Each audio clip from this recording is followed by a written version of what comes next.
UFC 316 is tomorrow, and as we always do on this channel, let's break down the entire card, starting with the early prelims to the main event. Let me reveal my picks to you and discuss them. And as you all know, I will be live for UFC 316 for the entire card, from the early prelims to the main event, on this channel and also on my TikTok channel. But the live stream on this channel will be the better one. All right, let's get started. First fight up on the early prelims, Markel Medeiros versus Mark Choinski. Again, I apologize for butchering some of these names, but I really am trying my best. Okay, but yeah. Markel Medeiros, Mark Choinski. This is Mark Choinski's debut fight, but, you know, I'm going to go with the more experienced fighter against UFC caliber competition. I think that move from a different fight organization to the UFC can be a difficult one because of the bump up in caliber of competition. So, yeah. And also on top of that, Markel Medeiros has great striking and very good takedown defense. And from what I can gather stat-wise from Mark Choinski, he's a pretty grappling dominant fighter. So it's refreshing as a guy who's going with Markel Medeiros to see that Markel Medeiros has great takedown defense. So yeah, give me Markel Medeiros via unanimous decision in the first fight of the entire night. Next up, a fighter I know, Killen Salkild versus Yanal Ashmouz. I'm familiar with Killen Salkild because he's the one that one-shotted Indian fighter. Yeah, Killen Salkild is the one that one-shotted Indian fighter Anshul Jubli in his last fight. Just one punch ended the fight straight up. Knocked Anshul Jubli on his ass, but, you know, again, some people may call it an early stoppage, but it was still an impressive one-shot victory for Killen Salkild. He's fighting Yanal Ashmouz, who is a great fighter. He's Jewish and well-rounded. But the issue for Yanal is his reach. I think Killen Salkild is going to utilize his large reach advantage really well and just pretty much overwhelm Ashmouz in the first round. So give me Killen Salkild via first round TKO victory. Next up, Yeka Sarhi. Again, I'm trying with these names. Yeka Sarhi from Indonesia versus Yusang Yu from South Korea. Not much. I couldn't get not anything really stat-wise off of these two fighters, but from what I could get, Yeka Sarhi seems to be the better the more well-rounded fighter, but could really be wrong here. Something is telling me Yusang Yu is going to come out and just wow the audience. So I think Yusang Yu is going to win this fight via unanimous decision. I think he's going to tough it out. Whatever Yeka Sarhi throws at him, I think Yusang Yu will throw twice as much back at Sarhi. So give me Yusang Yu via unanimous decision. Again, really trying with these really hard to pronounce names. Next up, final fight on the early prelims, Ariane Da Silva versus well-known fighter Wang Kong. This is a women's fight. Most of these women's fights tend to go to a decision. I think this one will as well, despite Wang Kong being an absolute sniper of a striker. I think Wang Kong will dominate this fight. She is the better fighter on the feet and on the ground. I think it's just going to be a classic outclassing by Wang Kong, and she'll get the safe unanimous decision win. Moving on into the prelims, from the early prelims, first fight up, Khaos Williams versus Andreas Gustafsson. Andreas Gustafsson just looks like a mean fighter, man. Not just from his not just from his looks, because he's a heavily tattooed individual, but also just his power. He's got a lot of punching power. He's also a really good fighter on the ground, you know, compared to Khaos Williams, who is more striking heavy and not as powerful. So give me Andreas Gustafsson via round one TKO. I think Gustafsson will overwhelm Khaos Williams in the very first round. So give me Andreas Gustafsson via round one TKO. Next up, another fighter that we are all familiar with, Sergey Spivak versus Waldo Cortez Acosta. Sergey has shown much improvement both on the feet and on the ground in recent fights, but despite that, Waldo Cortez Acosta is a beast, especially in those later rounds. His power tends to show more and more as the fight goes on. I think the same will happen here. I think it'll be a really tight, close fight. Sergey Spivak will likely get a handful of takedowns compared to Waldo Cortez not really getting any. But what will decide the outcome of this fight is whether or not Waldo's power shows up in the final round, and I'm inclined to believe that Waldo's power will show up in that final round. So give me Waldo Cortez Acosta.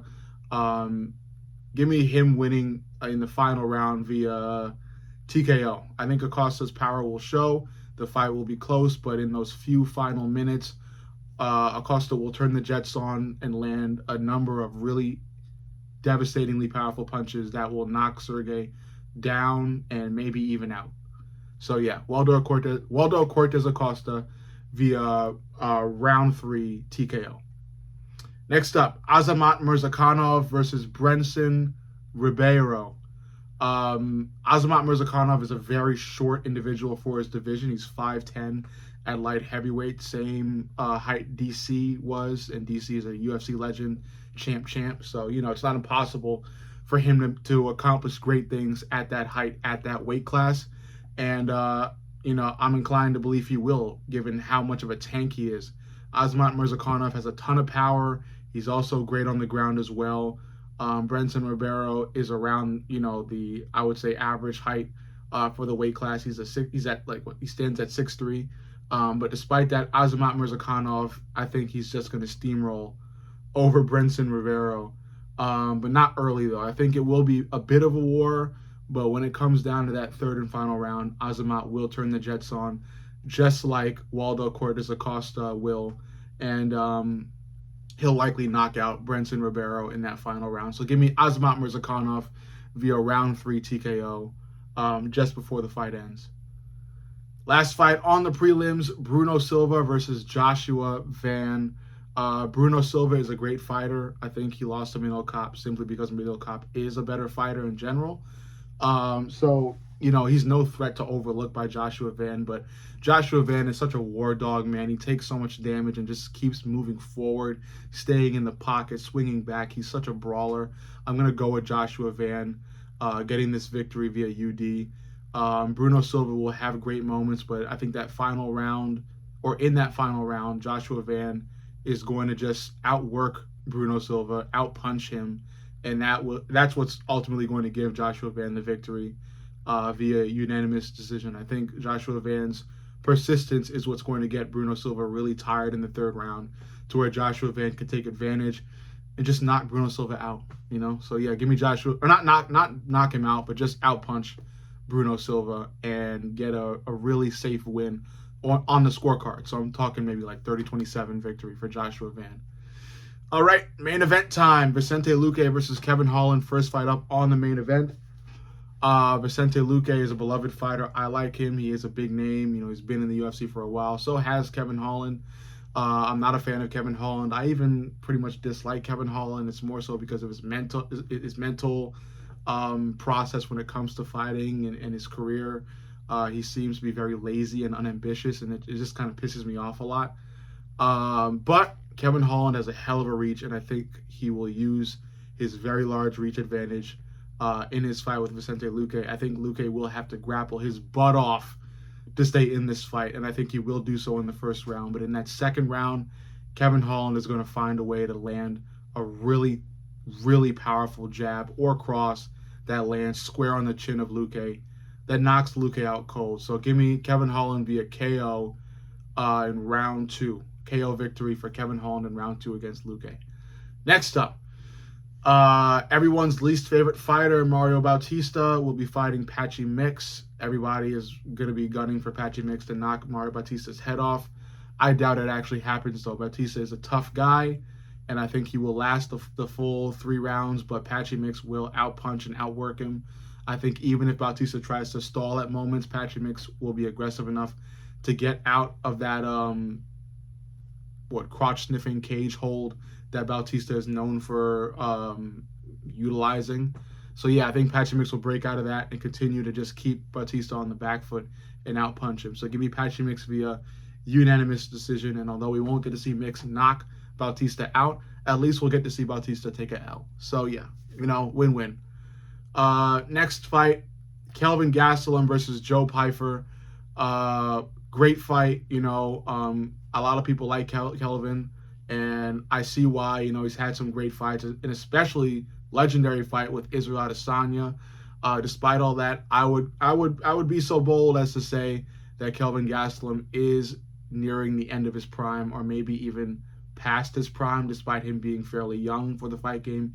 He is a pretty young 33 years old, but still the way his performances have been looking, he just doesn't look great. And I know he's coming off of a win, but I still believe that prime Kelvin isn't in the cage with us. He really isn't. And I think Joe Pyfer will show just how powerful he is in this fight, and I think he will take this fight via round 2 TKO. I think I had that marked. Yeah, I think Joe Pyfer will knock Kelvin Gastelum out in round 2. I just hope Joe Pyfer doesn't get too big of a head because of it. I know he apparently beat Francis Ngannou's punch power record, so that's why Joe Pyfer had been hyped recently, and then he apparently was fraud checked not so long after that. But despite all of that, this will be a bit of a back and forth, but I think after round 1, Joe Pyfer will land something that might be lucky, it might not. However, it will land clean, and it will drop Kelvin and hurt him so much that the ref will call the fight. So give me Joe Pyfer via round 2 TKO, beating Kelvin Gastelum. All right, now we're up to the co-main and main event. The co-main event, as you all know, is Juliana Pena versus Kayla Harrison. Great fight, competitive fight, but I do think Juliana Pena will win this fight. She will use her striking. I think Kayla Harrison is still in development with her striking, and it looked very clumsy in Kayla's last fight. So clumsy that I think it will take longer for her to get that sharp. Her whole game on the feet. It'll take a while for her to get that fully sharp. And I think it's too soon right now for Kayla to come out looking like O'Malley, or Cody Garbrandt on the feet. I think Juliana Pena will have the better striking, and she'll use that for the full fight, out-punching Kayla Harrison. Kayla's got clean judo trips, so she might get, maybe a couple takedowns. I'm not sure. But I don't think it'll be enough to win when it comes down to a decision. I don't think either fighter finishes the other. I think this fight will most definitely go to a decision, and when it does, it will be Juliana Pena's striking that will give her the win over Kayla Harrison. But Kayla will likely be back. I think as soon as Kayla fully improves her striking, I think when Kayla fully improves her striking, she will be top of the top, maybe even eligible to beat Amanda Nunes. Who really knows? And then the final fight, the main event, the fight we'll all be waiting for, Merab Dvalishvili versus Sugar Sean O'Malley. As you all know, I've been preaching the result for this fight for a long time now. Sean O'Malley is a bit of a heavy underdog here, and I understand why. Merab is an absolute animal, a machine with superhuman cardio, and that's what I've been preaching about him. Before his fight with Umar Nurmagomedov, I had him beating Umar just because of how superhuman Merab's cardio is. The only thing that could possibly upset that is Sean finishing the fight early, and that's what I think will happen. I think Sean found a secret weapon in that final round of their first fight, and that was the teep kick. Sean O'Malley threw that teep kick in the final round of his first fight with Merab at UFC Noche, and as soon as he threw the first one in that final round, Merab felt it. He felt it so bad that he grabbed his abdomen, looked all over the cage, not knowing what to do next. I think O'Malley will use that coming out the gate and throw combinations after that teep kick, and that will be perfect to set up a really devastating punch that O'Malley can land that will knock Merab out. I see it happening. I feel it happening. I want Merab to win, but still, Sean O'Malley is a dangerous guy, a smart guy, especially when it comes to striking.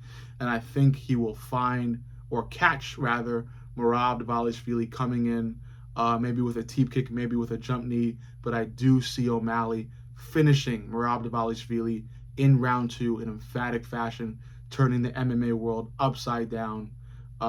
Even though, a lot of people have shown love for O'Malley, especially at the press conference.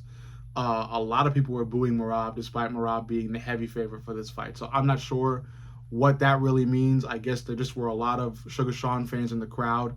Regardless of it, I think O'Malley will come out on top in this fight. And that's that. That is my entire rundown of the full card of UFC 316. I hope you enjoyed that. Make sure you lock in those picks that I have displayed for you guys. I think each and every one of them will come true. And this could be my first card where I get all of the picks right. So, yeah, let me know what you think in the comments. Make sure you like, comment, subscribe, and turn the notifications on. I love each and every one of you guys. I will see you for Fight Day tomorrow, live on YouTube and TikTok, but most importantly, here on my YouTube channel. I will see you all in the next, or rather, see you tomorrow. I love each and every one of you guys. Glove knowledge.